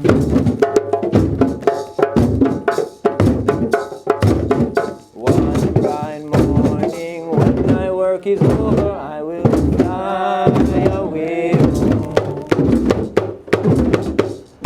Fly, fly, fly away home. Fly, fly, fly away home. Fly, fly, fly away home. Fly, fly, fly away home.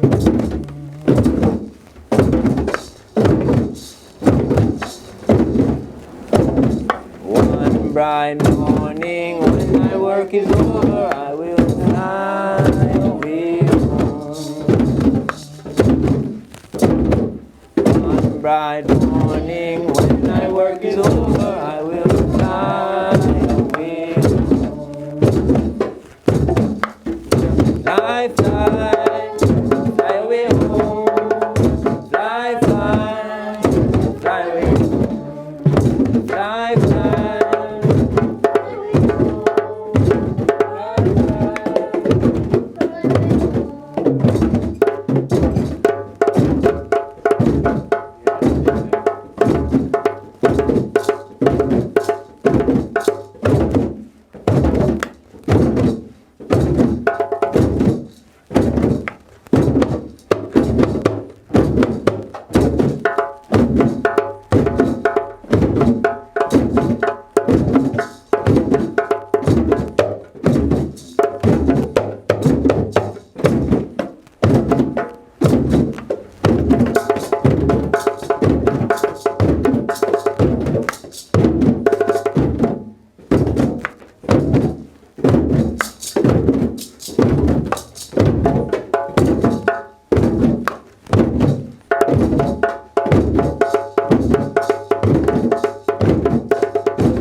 peace and love.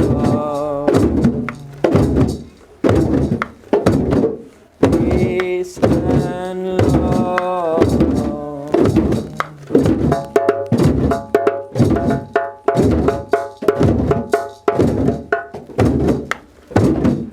Peace and love, Rasta give to you. Peace and love. Peace and love.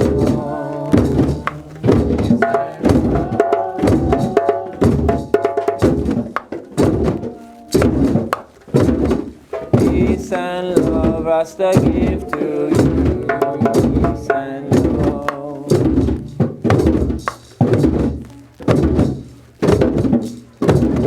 Peace and love, Rasta give to you.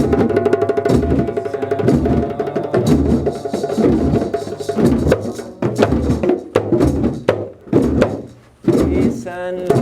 Rasta give to you. Peace and love.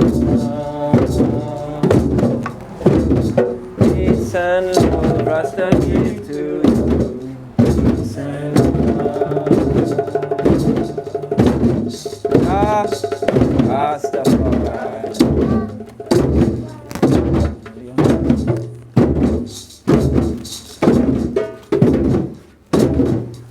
Yes, I will.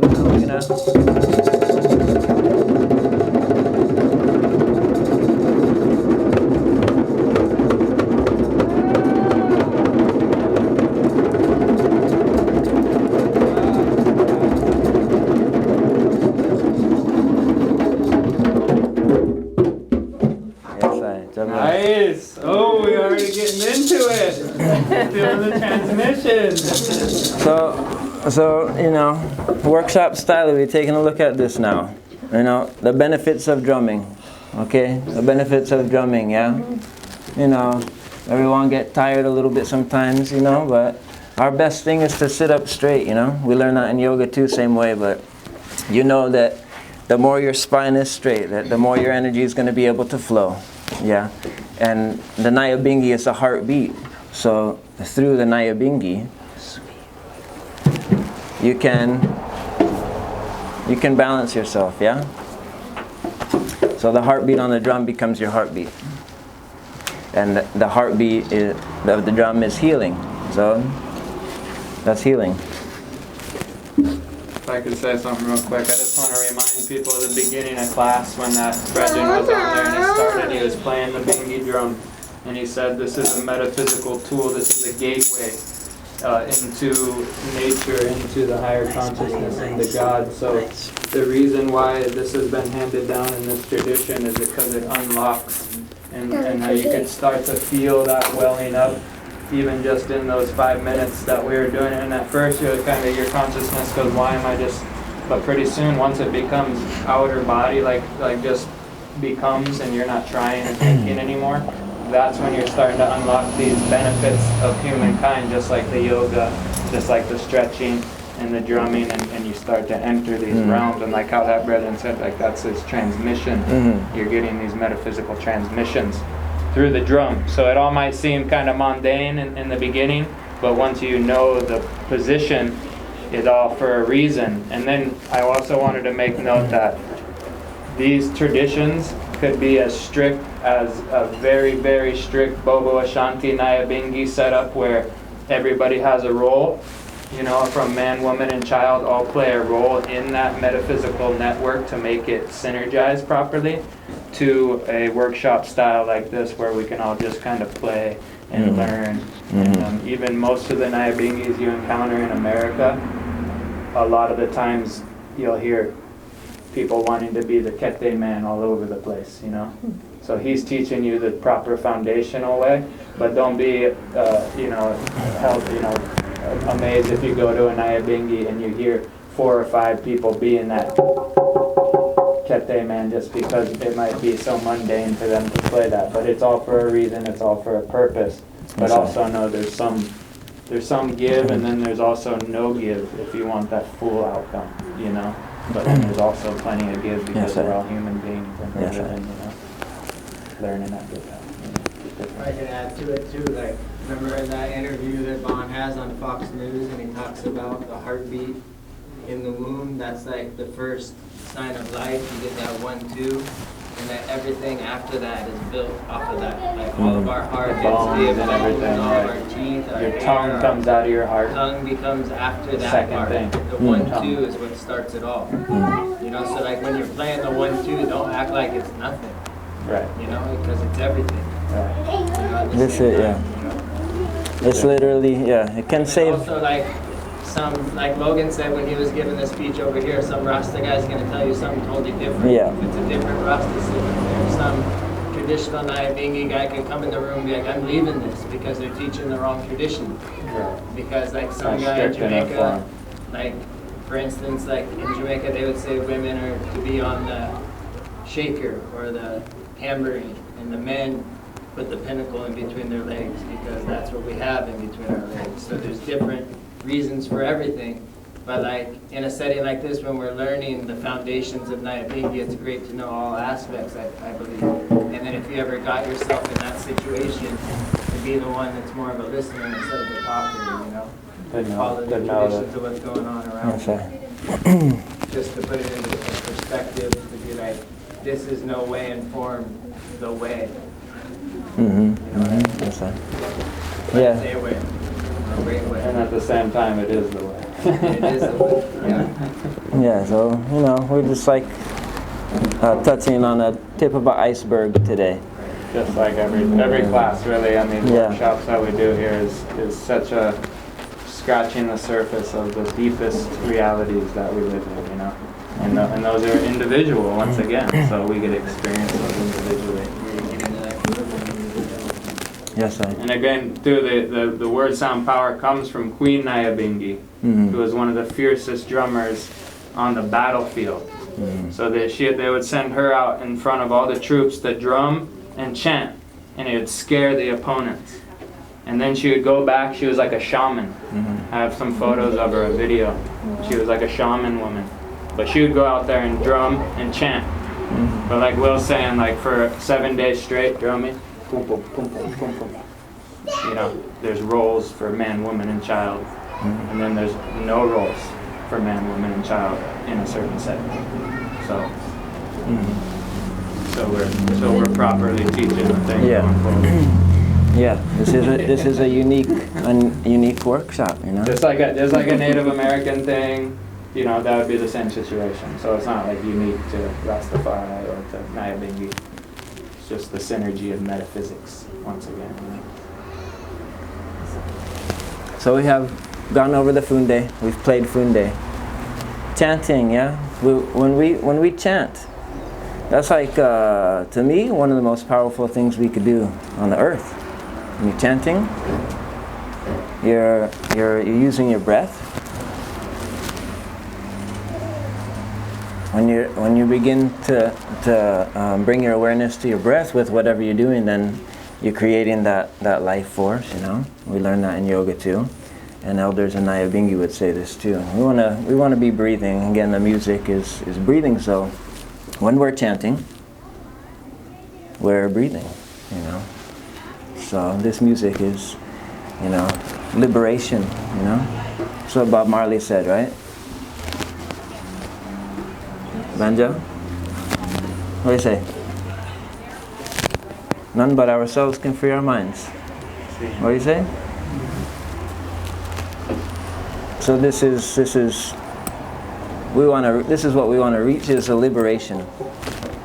So through this tradition, we're able to do that, yeah? You still hear Nayabingy Drums? Would be coming into reggae music. If you listen closely to a lot of reggae music, you have to listen close, and you'll hear subtle Nyahbingi being played. Yeah. So even today's music still builds off of that from Nyahbingi and reggae, and up into present day music. Yeah. Okay, very good job, you guys. We're gonna get into, we had Funde, we're gonna get into Kete. That's for you to take home, you know, and meditate with. So if it's on a 1, 2, 3, 4, and we're playing the heartbeat on the, then we have, you know, we have space there. And Nyahbingi is, let's keep a nice low tempo, you know. We're just gonna play low enough that everyone can hear me, you know. But we have 1, 2, 3, 4. 1, 2, 3, 4. So I'm gonna do something, and then you guys can repeat it. This is our heartbeat.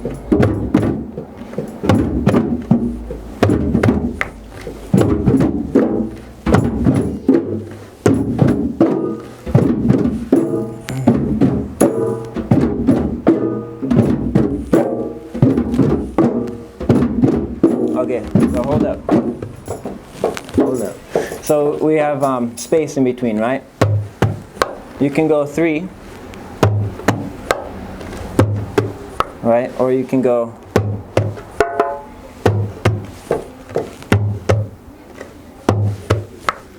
Basically, if you're playing your drum on your own, and you want to be able to play both, so you're playing 1, 2, and up to 3, 4. So you have some space to work with, okay? Let's play this. You can fit like 16 beats in there, really. You can fit, depending on quick as your hands can be. Some people are called magic hands. Their hands just disappear if you look at them, but you hear the hits. But for today, let's go with a 1, 2, 3, 4. Okay, so we're just gonna all try to.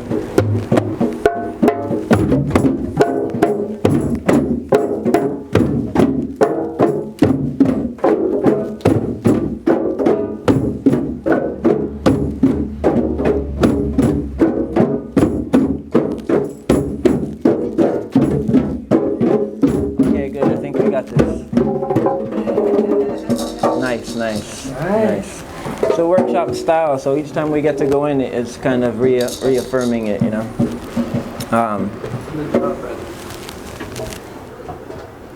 Is it? Good job. Okay, good, thanks. God bless. We're gonna be going around the room, okay? So we're just gonna go 1, 2, 3, 4. Each person, okay? All right. And it's no way about it, okay? Sound, please. And then add the 3, 4. Boom, boom. Yeah. Nice. Okay, sis. Nice.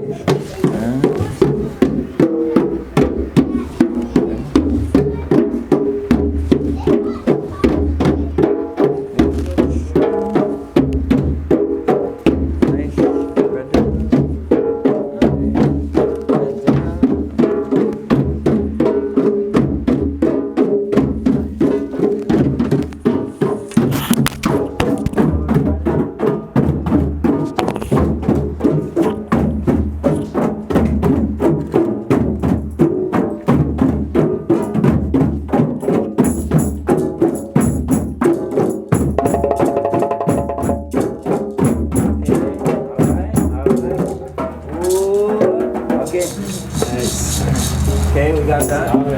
So this time now, a Funde is playing this. Like Logan was talking about, the discipline of doing that. It seems so simple, right? But the Funde is just holding the Funde, the boom is holding the boom, the Kete is talking a little bit. So I want you guys to have a chance to feel that a little bit. So we're all gonna play heartbeat, and then we're gonna go around and we're gonna take a turn. Each one person talk at a time, and we're gonna do some hits, and then you're gonna pass it to the next person, okay? So till we come around.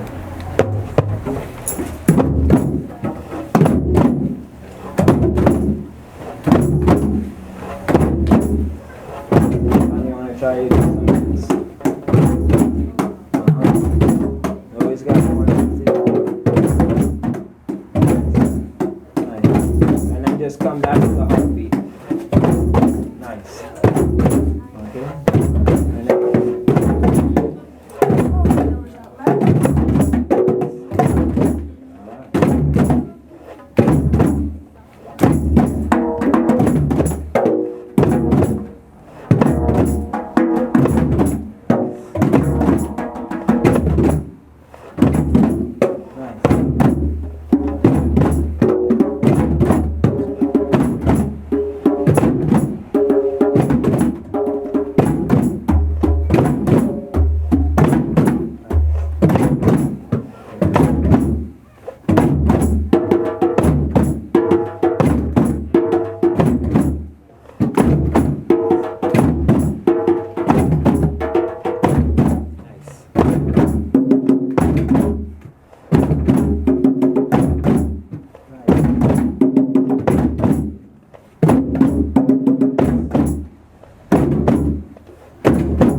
these drums.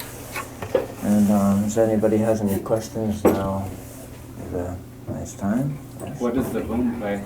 The boom drum we're gonna get to right now. That's part. So this is a background, information for us to be able to use and play. So we're gonna get into a couple chants. We have a boom drum on the way from this brethren who's been making these Nayabingy drums. If you're interested in ordering a brand new one, this guy on Instagram, Zion Love, he makes these out of solid wood or out of slatted wood, like the one that she has there. And we got a boom drum coming. But in the meantime, like these mini drum kit bass drums work pretty well.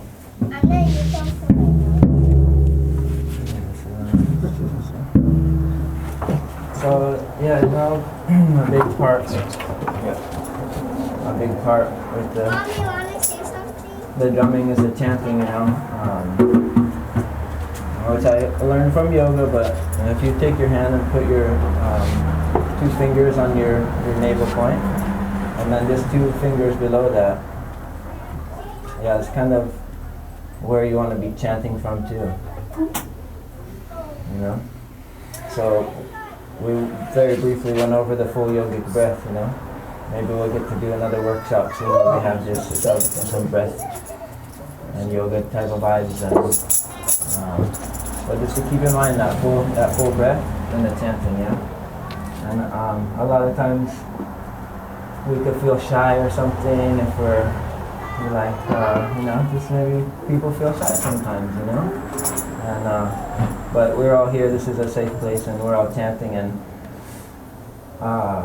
from my personal testimony and things is that when you chant and you chant loud, that's the louder you chant, the more healing it is. So Full potential metaphysical experience. Feel free. One thing too I wanted to comment, just go back to the lecture in the morning, was the native African Indian spirituality into the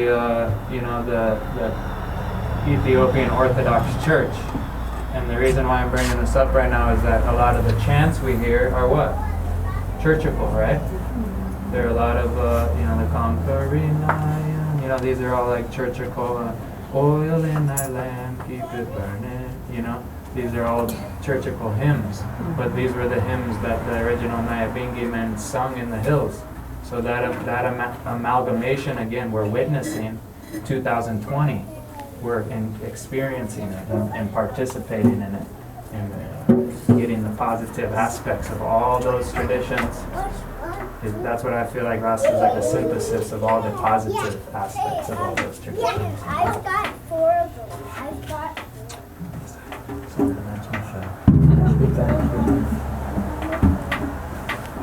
Hey, you want 4.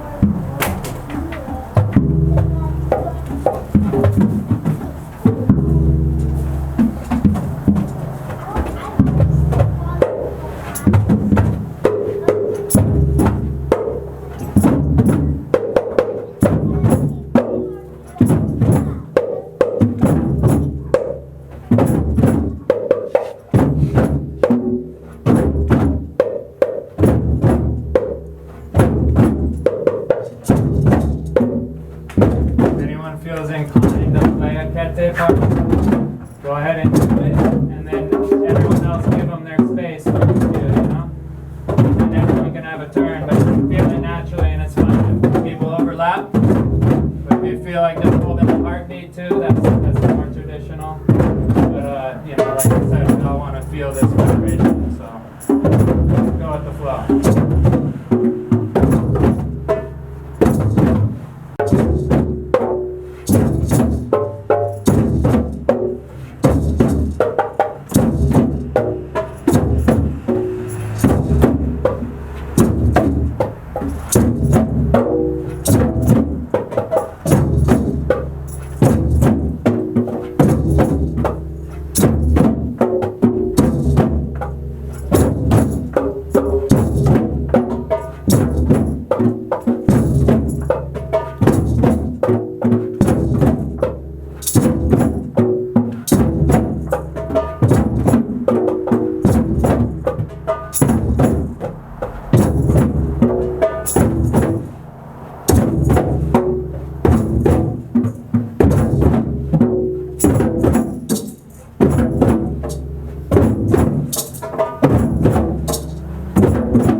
Hail the Most High, Jah, Ras Tafari.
yeah, it has a tendency to quickly climax. It's like starts out doom doom doom doom doom doom doom doom doom doom doom. So I think it's something nature of man or something and woman to just keep riding the horse faster.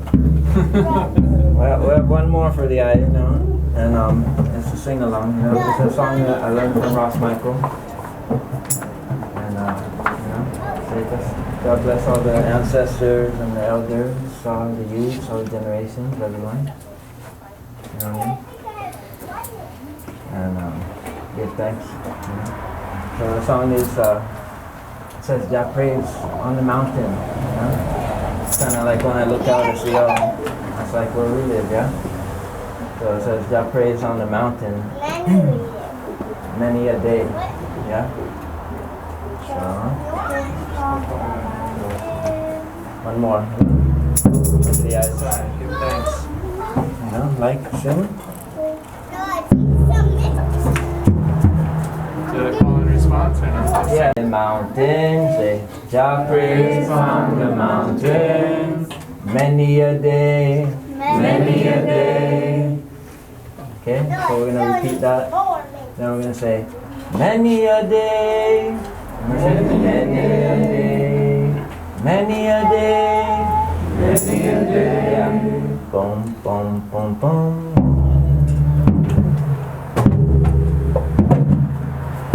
Thanks and praise the Most High Jah, Rasta for life.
Nice, man. Give yourselves a round of applause for finishing up the Nayabingy Drum Workshop. Give thanks to Jah Angelo for teaching us, friends, the guidance of Ross Michael and the lineage that we got to participate in. Besides everything else that we learned today, I want to give you one more real-world application to what we just experienced. And that is, if this system gets any more dreadful than it already is, and they're treating us as a human race, the tradition of our recent elders and this practice of gathering individuals together for spiritual and uplifting, and not only that, it's for health and well-being, it's for food sharing. So Isa made a pot of food the other day, and it fed probably about 15 people, or it could easily feed 25. And that was like a quarter of a pumpkin and some chocho, some rice and beans. You know, so what I'm trying to say is this tradition was for survival. It wasn't just only for metaphysical and spiritual upliftment and transforming yourself into Christ consciousness. It was for survival at its root level. So that's what we're participating in, and maybe if it gets any more dreadful, we might have to bring this tradition back for practical reasons, not just spiritual reasons. So, just wanted to kind of end it on that real-world application and what we're participating in this from first humanity till 2020, and this big respect to everyone who came today. And hopefully you guys got a good fulfillment of some good information. Take it home and do what you will with it, you know, practice it. Give thanks, Angelo. Give thanks, everyone.